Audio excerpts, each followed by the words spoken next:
Thank you very much, Madam Deputy Speaker. At its heart, this debate is about choices. And the choice before us today is whether we believe that compassion is best expressed through limitless expenditure or through a system that is fair, responsible and worthy of the people who fund it. Now, we all share in this House the same objective. We want every child... Well, I hope we do, because we want every child in every corner of this country to have hope and opportunity in their future. But, if we are truly honest, a good society is not measured by how much it spends, but by how wisely it spends. And that is where this bill does not meet the test before it. So if I can begin with a real-life experience, I'll make some progress if I may. If I can start with a real-life experience from my own constituency. Some months ago, I met a couple at a community event. Both were in work, and both were clearly raising their children with a great deal of pride and care. And they spoke to me with a quiet determination about the sacrifices that they were forced to make. No foreign holidays, no luxuries, often working long hours, and of course careful budgeting of the household income. And the message they sent to me was that they didn't expect the state to intervene on their behalf. They weren't asking for anything special.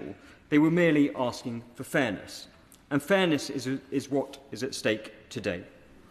Now, the two-child limit rests on a simple principle, that the welfare system should reflect the real choices faced by working families up and down the country. Across the United Kingdom, parents weigh the responsibility against aspiration every day. They ask themselves, can they provide, can they sustain, and can they provide their children with security? I will give way.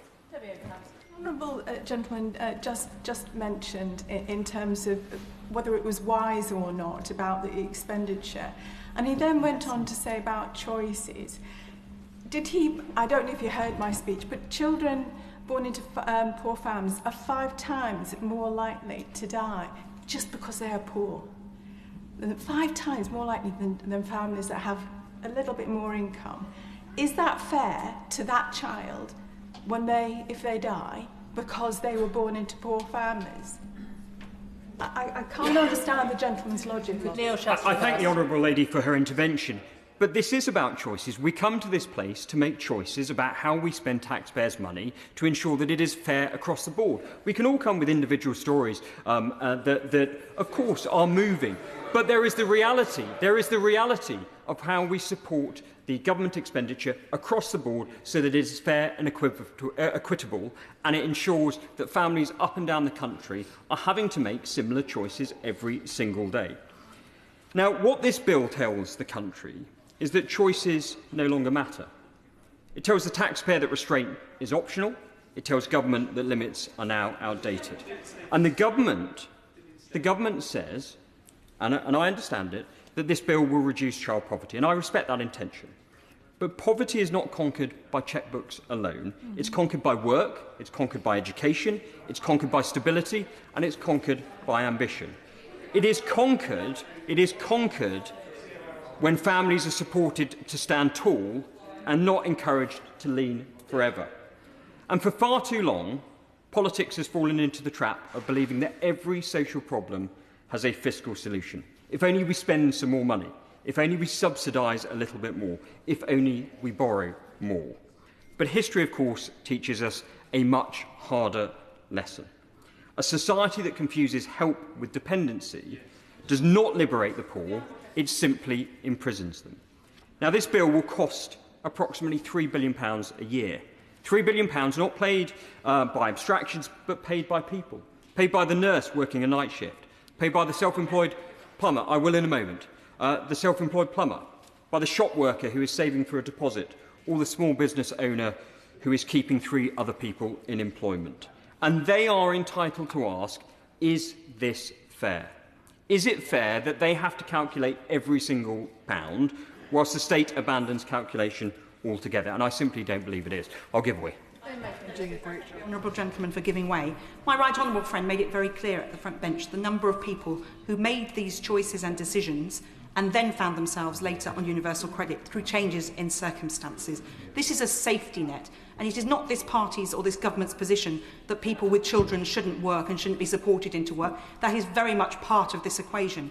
Would he just reflect on that and think about what happens when people's circumstances change? It's a safety net, a leg up, not a handout. Neil Shastri-Hurst. I thank the Right Honourable lady for her intervention.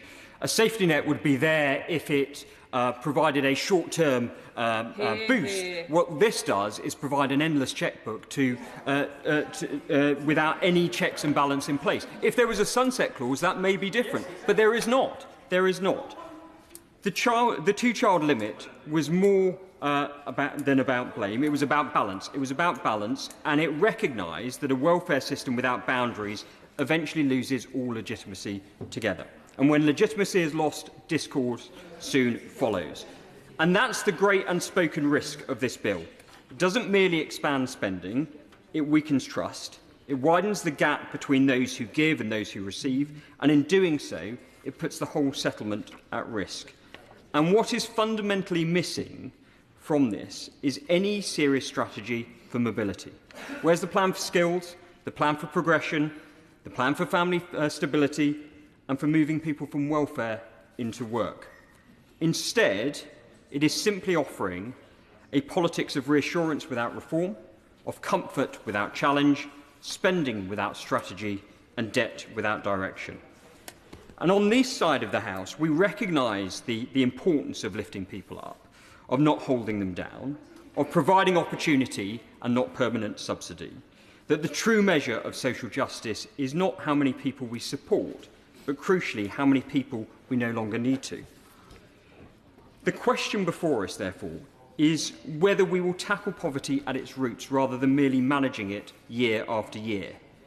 Whether we will build a system that strengthens families or one that substitutes for them.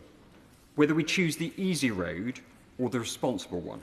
Now, this bill chooses the easy road. It chooses sentiment over structure, it chooses expansion over reform, and it chooses today over tomorrow, and I simply cannot support that choice.